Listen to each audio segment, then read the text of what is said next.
Be honest, how good was Ronaldinho actually? Not the Ronaldinho you remember, not the clips, not the skills you watch on YouTube at 2 a.m. I'm talking about Ronaldinho's entire career. Because there's something strange about football. Sometimes a player doesn't just become a legend, our memory of that player becomes bigger than the player itself. We remember the insane goals, the crazy dribbles, the Champions League night, in fact, the World Cup moments, the 5 second clips that made us fall in love with football, and somehow those memories can start to feel like they happened every week. That's why you can ask someone about a footballer from 10 or even 15 years ago, and you hear, bro, he was unplayable. Nobody could stop him. He was one of the best players in the world. But then you actually look back at the career and things become a little bit more complicated. And that's what we are getting into today. Why do we remember some footballers better than they actually were? And more importantly, are we remembering them incorrectly, or are we simply remembering the best version of them? So here's the thing about football in the internet age. We don't remember careers, we remember highlight reels. A 10-year career get boiled down into a 10-minute video. Every touch that worked, every skill that came off, every goal that mattered, and none of that misplayed passes, none of the games that actually mattered, none of the 6 month stretches where a player looked completely ordinary. I mean, you know what our brain does? Our brain does something very, very sneaky. We take the best 5% of a career and we quietly let it represent the other 95. Psychologists have a name for this: availability heuristic. We judge how common or how good something is based on how easy examples come to mind. And nothing comes to mind easier than a nutmeg, a bicycle kick, or a wonder goal. I mean, nobody's making a viral compilation of a player having a quiet 6 to 10 minutes in a 1-0 win against Getafe. So, over time, the compilation becomes the career, the clip becomes the truth. Ganachu. Let's start with the player everyone brings up first, Ronaldinho. And to be clear, this isn't a video trying to convince you he wasn't great. He was. At his best, he was the arguably most entertaining footballer of his generation. From above 2004 to 2006 at Barcelona, Ronaldinho was genuinely one of the best players alive. He won the Ballon d'Or in 2005, two-time FIFA World Player of the Year, a Champions League title in 2006. The peak is real, nobody is disputing that. But that peak lasted realistically about 2.5 seasons. Because after 2007 onward, the decline was fast and by all accounts tied to fitness, lifestyle and motivation as much as football. So when someone says Ronaldinho was one of the best players ever, they are not wrong. They are just talking about a 2-year window and letting it represent an entire career. Another player I would like to talk about is a player whose story is a little bit more painful. Adriano. His nickname was the Emperor. At his peak, one of the most feared strikers on the planet. Power, pace, a left foot that could break a fucking crossbar. Between around 2004 and 2006 at Inter Milan, Adriano was arguably the best out-and-out striker in the world.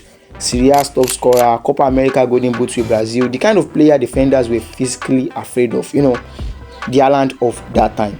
Except Haaland was better. But Adriano's decline wasn't really about football skill fading with age. It followed the sudden death of his father in 2004. Adriano has spoken openly years later about the depression and the personal struggles that followed. Struggles about pulling him away from the game far earlier than anyone expected. You see, Adriano was once compared to Ronaldo. I'm talking about the R9. By his mid-20s, a player that was once compared to Ronaldo himself was already a shadow of what he had been, which makes Adriano a slightly different case than Ronaldinho. We've not just remembered the highlight reel, we remember what should have happened, the career that got interrupted, not just the one that faded. Let me keep this brief as possible.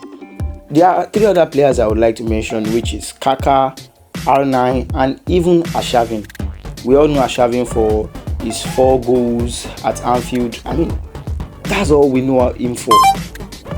A season before, he already dragged Russia to the semi-final of Euros 2008 with some of the most inventive attacking play of the tournament. Arsenal signed him in January 2009, and a few months later, he did the thing everyone still remembered him for, the goal at Anfield. And you see, Kaka and Ronaldo, Kaka is a slightly different story because his decline wasn't about lifestyle, it was about his body. In 2007, Kaka won the Ballon d'Or and the Champions League with AC Milan, running through entire midfield on his own. The Champions League run is still considered one of the best individual tournament performances in the competition history. Then he moved to Real Madrid in 2009 to join the Galacticos for what was at that time a world record transfer fee, and the injury started. Knee problems that never fully went away, that slowly took the explosiveness, the exact same thing that made him special out of his game. And now R9, and this pattern isn't new. It's basically the story of Ronaldo, the original R9. Before those catastrophic knee injuries in the late 90s and early 2000s, Ronaldo wasn't just good.